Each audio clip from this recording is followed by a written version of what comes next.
ప్రభు అయిన యేసుక్రీస్తు వారి నామంలో చేరి వచ్చిన మీ అందరికీ నా యొక్క వందనములు. ఈరోజు ఆరాధన కొరకై ప్రకటన గ్రంథంలో నుంచి ఒక మాట చదువుకుందాం. ప్రకటన గ్రంథము 19వ అధ్యాయం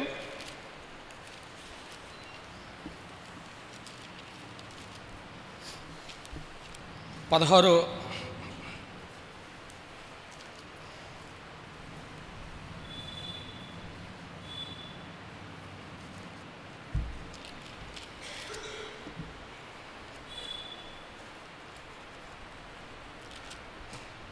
17వ అధ్యాయం 14వ వచనం చదువుకుందాం.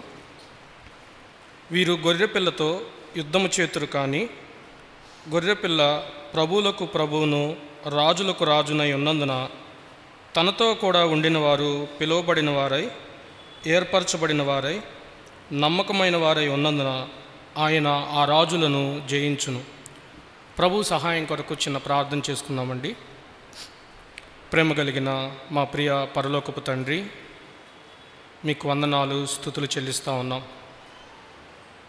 మాకు ఒక శ్రేష్టమైన పరిశుద్ధ దినాన్ని మీరు అనుగ్రహించారు. మీకు వందనాలు.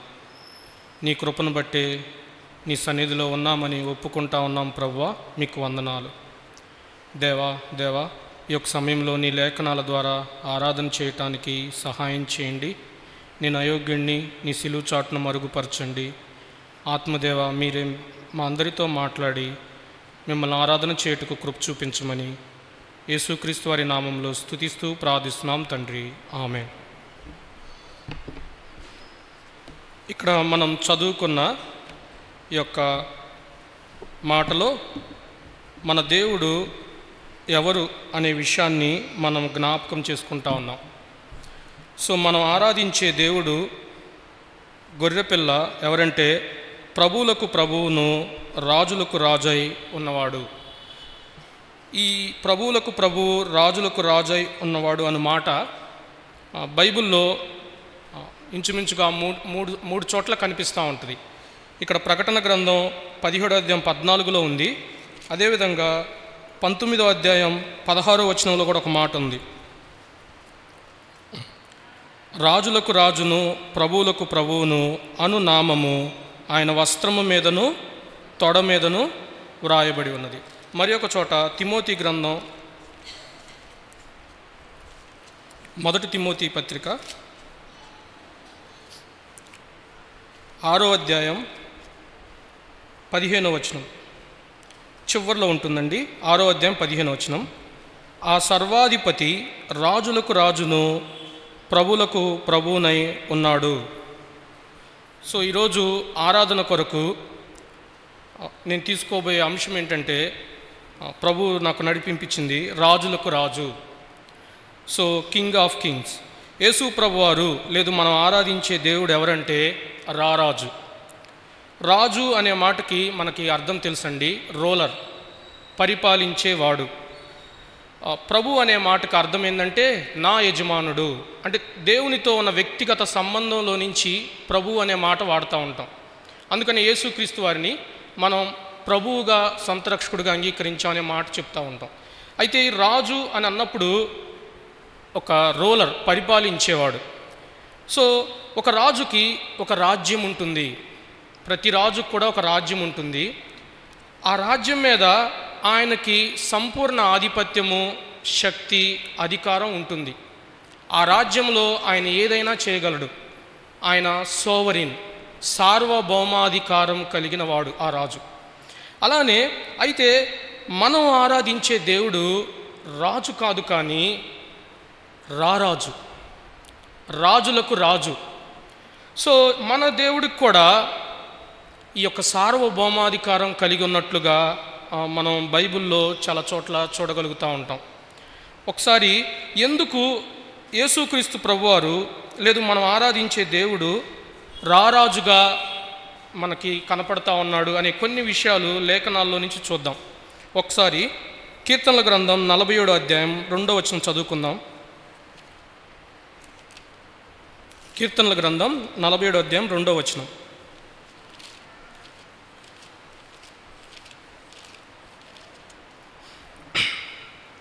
యెహోవా మహోన్నతుడు, భయంకరుడు, ఆయన సర్వభూమికి మహారాజై ఉన్నాడు. కాబట్టి మన దేవుడు ఎవరంటే సర్వభూమికి మహారాజై ఉన్నాడు. కాబట్టి మనం ఆరాధించే ఈ దేవుడి యొక్క రాజ్యం ఏంటంటే ఈ భూమి అంతటా ఆయన రాజ్యం ఉంది, ఆయన రాజ్యం ఉంది అనే విషయాన్ని మనం అర్థం చేసుకోవచ్చు. అదేవిధంగా ఇంకొక చోట ఇంకొక మాట చదువుకుందాం. అపోస్తుల కార్యములు 17వ అధ్యాయం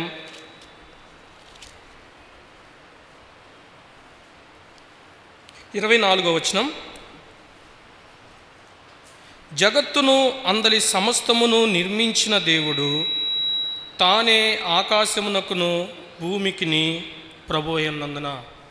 కాబట్టి మన దేవుడు ఏం చేశాడంటే భూమినే కాదండి, జగత్తును అందలి సమస్తమును నిర్మించిన సృష్టికర్త. మరొక చోట రాయబడి ఉంటుంది, ఆకాశమును, భూమిని, సముద్రమును, అందులో సంచరించు అన్నిటినీ ఆయన నిర్మించి ఏకరీతిగా పరిపాలిస్తూ ఉన్నాడు అని ఉంటుంది.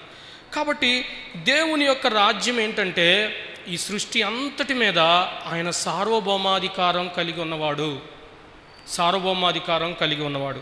ఈ సృష్టి అంతటికి ఆయన రారాజై ఉన్నాడు. అయితే ఆయన రాజుగా ఎంతకాలం ఉంటాడు? మనం ఒకసారి లోకంలో ఆలోచిస్తే ఎంత గొప్ప రాజులైనా సరే వాళ్ళు ఒక 40 సంవత్సరాలు పరిపాలిస్తారు, లేదా ఒక 50 సంవత్సరాలు పరిపాలిస్తారు, లేదా మహా అయితే 60-70 సంవత్సరాలు పరిపాలించిన తర్వాత వాళ్ళు చనిపోతారు. కానీ మన రాజు అలాంటి వాడు కాదు. కీర్తనల గ్రంథంలో ఒక మాట చదువుకుందాం. 10వ అధ్యాయం 16వ వచనం.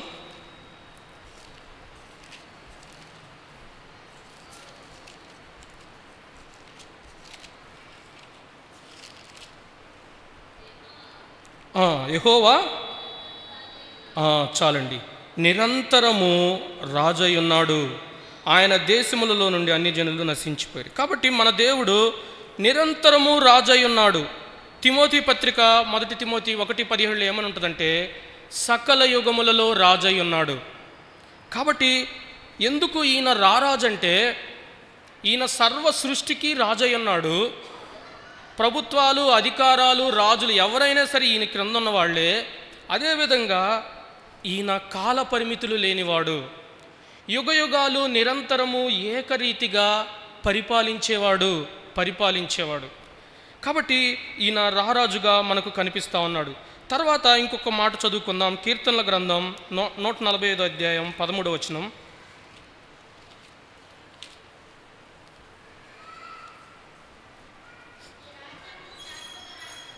నీ రాజ్యము శాశ్వత రాజ్యము,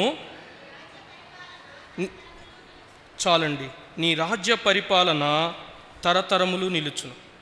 కాబట్టి ఈ రాజు సజీవుడు కాబట్టి ఈయన సకల యుగములలో సజీవుడుగా ఉంటూ పరిపాలించే దేవుడు కాబట్టి ఆయన రాజ్యం అంట నిరంతరం ఉంటుందంట.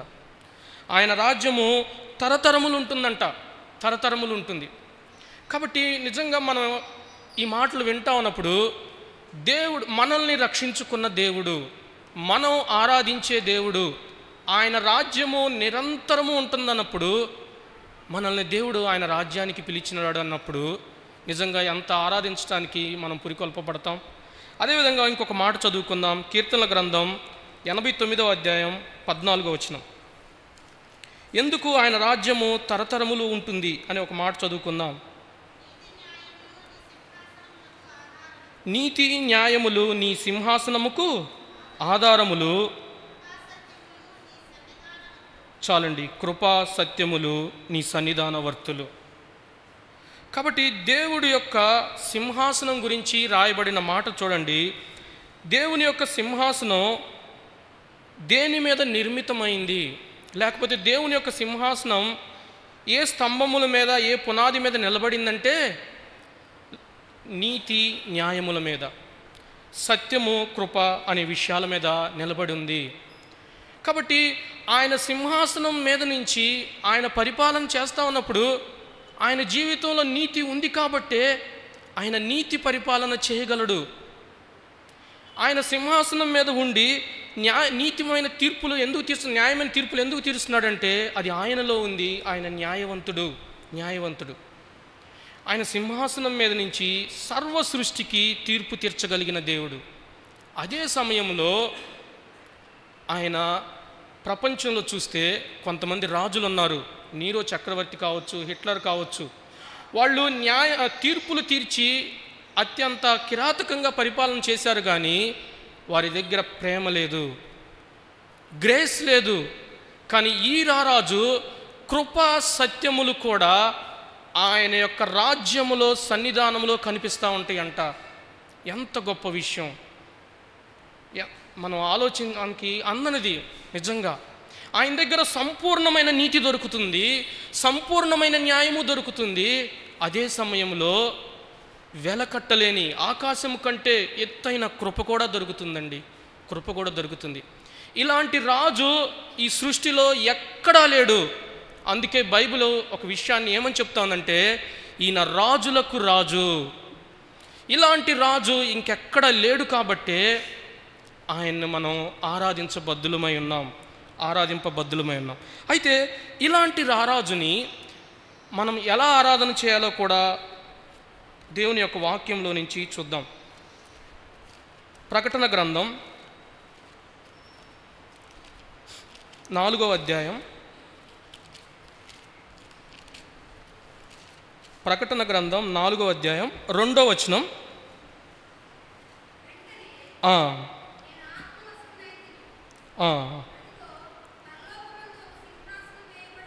చాలండి, చాలు. ఇక్కడ క్షమించండి, యోహాను గారు దర్శనంలో దేవుడు ఏం కనపరిచాడంటే, పరలోకంలో ఒక సింహాసనం ఉంది. ఆ సింహాసనం మీద 11వ వచనంలో రాయబడి ఉంది చూడండి. ఆ 24 పెద్దలు సింహాసనమందు ఆసీనుడై ఉండిన వానిని చూచి, పరలోకంలో ఉన్న సింహాసనం మీద ఈ రారాజు ఆసీనుడై కూర్చున్నాడు. ఆ రారాజుని చూసినప్పుడు ఈ 24 పెద్దలు వాళ్ళంతా ఏం చేశారండి?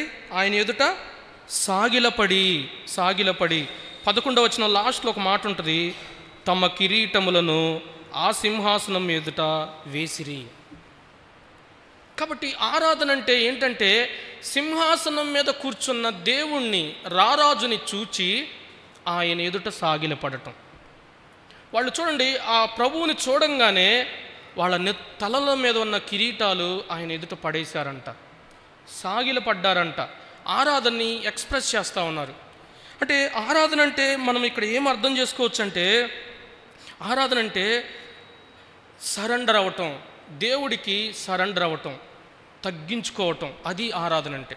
చాలాసార్లు మనం ఆరాధన అంటే పెదవుల్లో నుంచి వచ్చే ఎక్స్ప్రెషన్ అనుకుంటాం, వ్యక్తపరచం అనుకుంటాం మాటలు. కానీ వీళ్ళు వ్యక్తపరచడమే కాదండి, ఆయన ఎదుట సాగిలపడి కిరీటాలు పడవేసి ఒక మాట చెప్తా ఉన్నారు. ఏం తెలుసా? వీఆర్ నథింగ్, మేము ఏమీ లేని వాళ్ళము, బట్ యు ఆర్ సోవరీన్.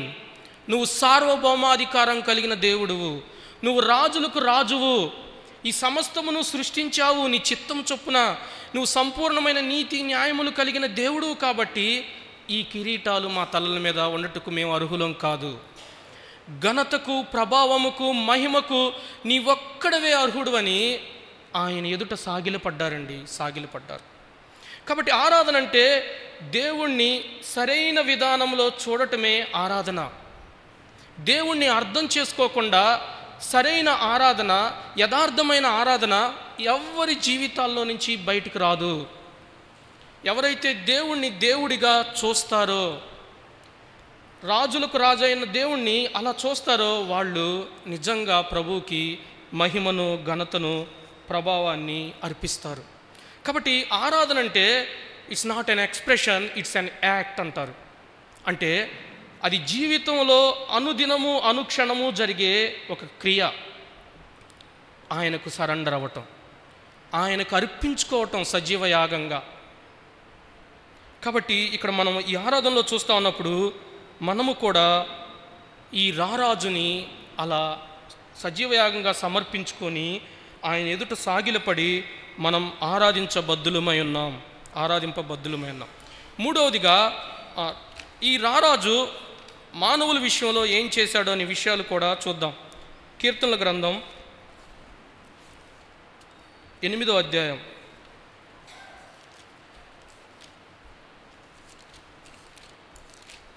5 నుంచి చదువుకుందామండి. కీర్తనల గ్రంథం 8వ అధ్యాయం.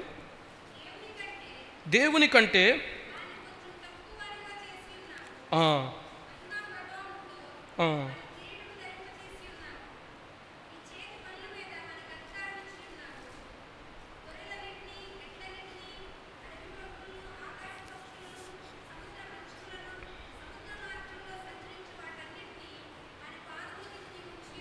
చాలండి, చాలు. ఇక్కడ మానవుడి పట్ల దేవుడు ఏం చేశాడు, లేదు ఈ రారాజు ఏం చేశాడు అనే విషయాలు రాయబడ్డాయి. మానవుణ్ణి దేవుడు సృజించి ఏం చేశాడంటే, ఒకటి మహిమ ప్రభావములతో కిరీటం ధరింపచేశాడు. 2 చేతి పనుల మీద వానికి అధికారాన్ని ఇచ్చాడు.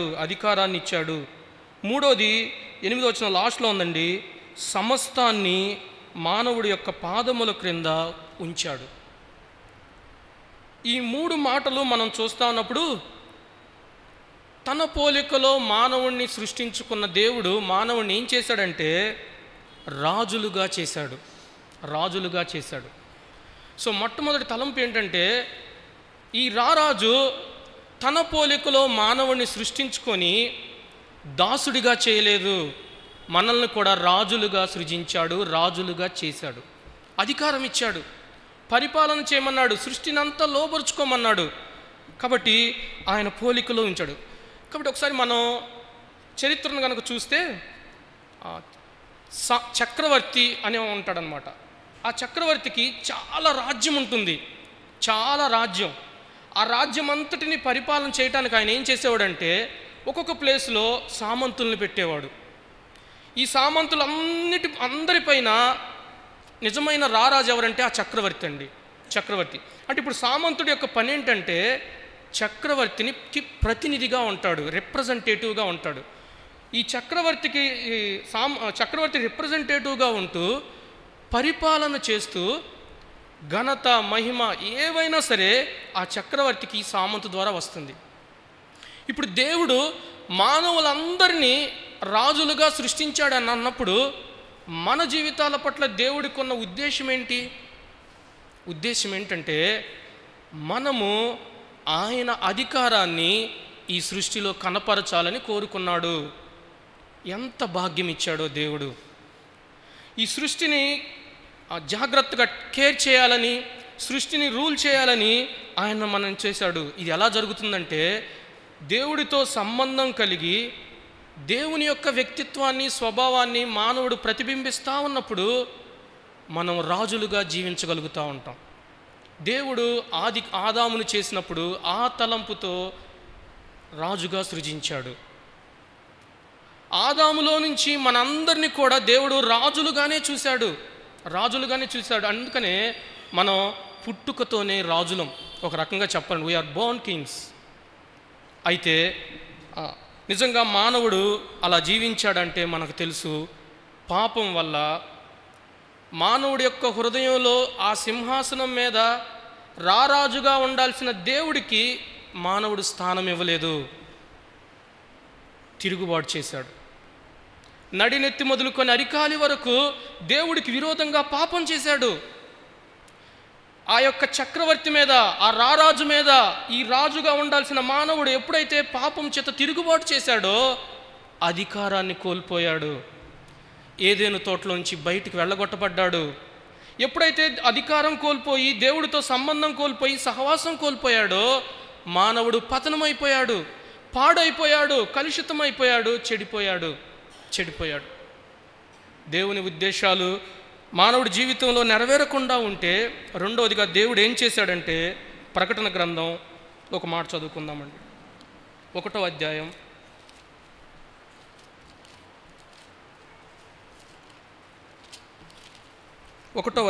6వ వచనం.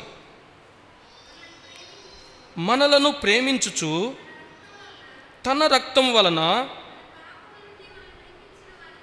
మన పాపముల నుండి మనల్ని విడిపించిన వానికి మహిమయు ప్రభావమును యుగయుగములు కలుగునుగాక.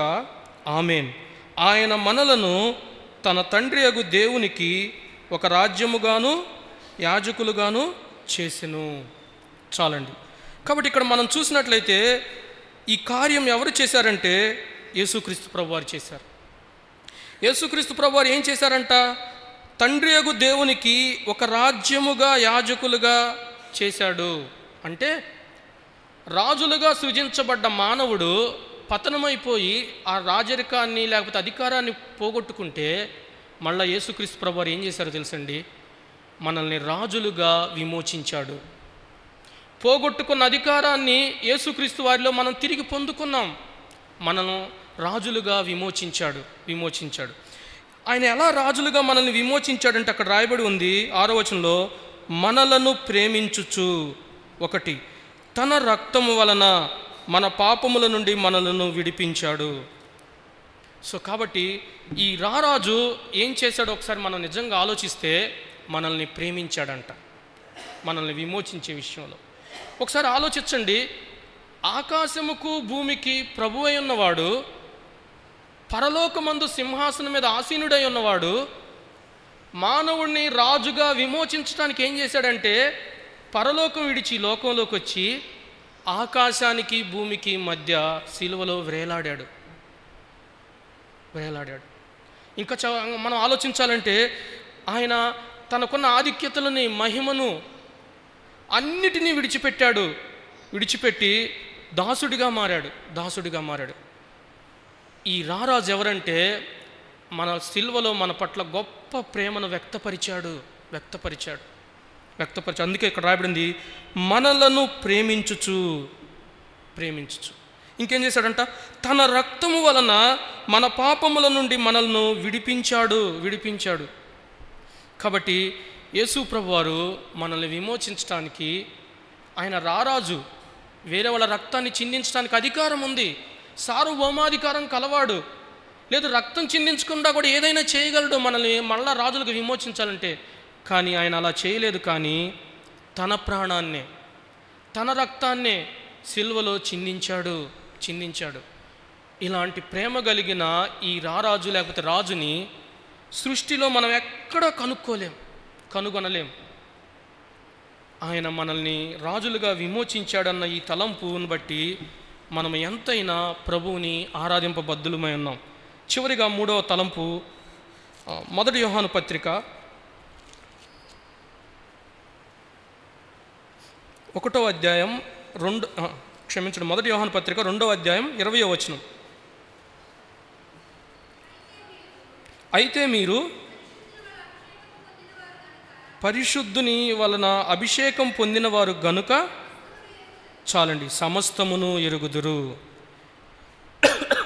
కాబట్టి ఇక్కడ మీరు అనే మాట యోహాను విశ్వాసుల గురించి రాస్తా ఉన్నాడు. కాబట్టి రక్షించబడిన ప్రతి విశ్వాసి ఇక్కడ ఈ వచనం ప్రకారం ఏంటంటే దేవుని వలన అభిషేకం పొందాడు. పాత నిబంధనలో కొంతమందికే అభిషేకం ఉండేదేమో, కానీ క్రొత్త నిబంధనలో ప్రతి ఒక్కరూ అభిషేకం పొందారంట. అభిషేకం అంటే ఏంటంటే ఒక ప్రత్యేకమైన పని కొరకు లేదా ఒక ప్రత్యేకమైన ఉద్దేశం కోసం దేవుడు ఆ వ్యక్తిని ప్రత్యేకపరిచి తన అనుగ్రహాన్ని, తన శక్తిని ఇస్తాడు. దానికి సింబాలిక్గా ఒక ఆయిల్ని వాళ్ళు పోసేవాళ్ళు. అక్కడ తలంపు ఏంటంటే ఒక ప్రత్యేకమైన పని కొరకు దేవుడు ఏర్పాటు చేసుకునేవాడు. ఇప్పుడు కొత్త నిబంధన ప్రకారం మన అందరం కూడా దేవుని చేత అభిషేకం పొందాము. మనలో దేవుని యొక్క అభిషేకం ఉంది. అయితే మనల్ని దేవుడు ఏ ఉద్దేశం కొరకు ఏర్పరచుకున్నాడు అనేది అంటే 1 పేతురు పత్రికలో రాయబడి ఉంది. ఒకసారి అది కూడా చూద్దాం రండి. 1 పేతురు పత్రిక 2వ అధ్యాయం 9వ వచనం.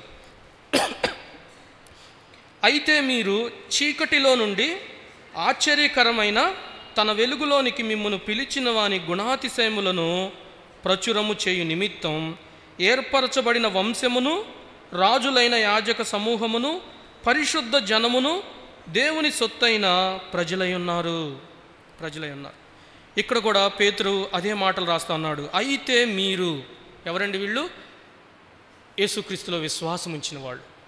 వాళ్ళని ఏం చేశాడంటే రాజులుగా చేశాడని ఇక్కడ రాయబడి ఉంది. ప్రతి విశ్వాసి అభిషేకం పొందినవాడు ఈ వచనంలో రాయబడిన ప్రకారం ప్రతి ఒక్కరిని రాజులుగా చేశాడు. అంటే మనకేం అర్థమవుతా ఉందంటే, మూడవదిగా దేవుడు మనల్ని రాజులుగా అభిషేకించుకున్నాడు. రాజులుగా అభిషేకించుకున్నాడు. మొట్టమొదటి ఆయన రాజులుగా మనల్ని సృజించాడు. రెండోదిగా రాజులుగా విమోచించాడు. మూడోది రాజులుగా అభిషేకించాడు. మరి మన జీవితాల పట్ల దేవుడికున్న తలంపు ఏంటంటే, అక్కడ రాయబడిన 9వ వచనంలో, మిమ్మును పిలిచిన వాని గుణాతిశయములు ప్రచురము చేయు నిమిత్తం. ఇదండి దేవుని యొక్క ఉద్దేశం. ఈ ప్రత్యేకమైన ఉద్దేశం కోసం దేవుడు మనందరినీ రాజులుగా అభిషేకించి పిలుచుకున్నాడు ఆయన గుణాతిశయములు ప్రచురం చేయాలని. కాబట్టి ఆరాధన అంటే దేవుని యొక్క గుణగణాలను, వ్యక్తిత్వాన్ని, లక్షణాలను ప్రతిదినం ప్రతిబింబించటమే నిజమైన ఆరాధన. దానికోసం ఆయన ఏం చేశాడంటే, చీకటిలో నుండి ఆశ్చర్యకరమైన తన వెలుగులోకి పిలిచాడు. నిజంగా ఆ మాటలు మనం ఆలోచిస్తూ ఉన్నప్పుడు ప్రభు మన పట్ల ఎంత ఉన్నతమైన తలంపులు కలిగి ఉన్నాడో అర్థమవుతా ఉంది. కాబట్టి దేవుడు మన జీవితాల నుంచి ఏం కోరుకుంటా ఉన్నాడంటే, ఆయన రాజుగా సృజించి, రాజుగా విమోచించి, రాజుగా బ్రతకమంటా ఉన్నాడు. అలా రాజుగా బ్రతికేటప్పుడు నీ రారాజు ఎవరో ఆరాధన పూర్వకంగా వ్యక్తపరచమంటా ఉన్నాడు. అయితే ఈ రారాజు ఒకరోజు రాబోతా ఉన్నాడు, మరలా రెండవసారి. అలా వచ్చినప్పుడు మనం ఆయనతో పాటు యుగయుగాలు మనం జీవించబోతా ఉన్నాం. కాబట్టి దేవుణ్ణి ఈ తలంపులతో ఆరాధన చేద్దాం. మొట్టమొదటిగా యేసు ప్రభువారు ఎవరంటే రాజులకు రాజు. ఆయన సర్వ సృష్టికి రాజై ఉన్నాడు. ఆయన నీతి న్యాయములు, కృపా సత్యములు కలిగిన రారాజు. అయితే రెండవదిగా ఆయన మనల్ని, మన కిరీటాలు ఆయన ఎదుట పడవేసి సాగిలపడాలని కోరుకుంటా ఉన్నాడు. మనల్ని తగ్గించుకొని, నువ్వే ఘనతకు, మహిమకు, ప్రభావంకు అర్హుడివయ్యా అని ఆరాధన చేయాలని కోరుకుంటా ఉన్నాడు. మూడవదిగా ఈ రారాజు మనల్ని రాజులుగా సృజించి అధికారం ఇచ్చాడు. ఈ సృష్టిలో యునిక్గా, చాలా ప్రత్యేకంగా మనందరినీ సృష్టించాడు దేవుడు. ఎంతో భాగ్యం ఇచ్చాడు. ఇది గొప్ప భాగ్యం. అయితే ఆ ఉద్దేశాన్ని కోల్పోయిన మనల్ని దేవుడు విడిచిపెట్టలేదు, కానీ మళ్ళా రాజులుగా విమోచించాడు తన ప్రాణ త్యాగము చేసి. మూడోదిగా రాజులుగా అభిషేకించి ఈ లోకంలో దేవుణ్ణి ఎరగని వారికి ఆయన రారాజని, తన గుణగణాలు ప్రతిబింబించమని చెప్తా ఉన్నాడు. ఈ తలంపులతో ప్రభువుని ఆరాధన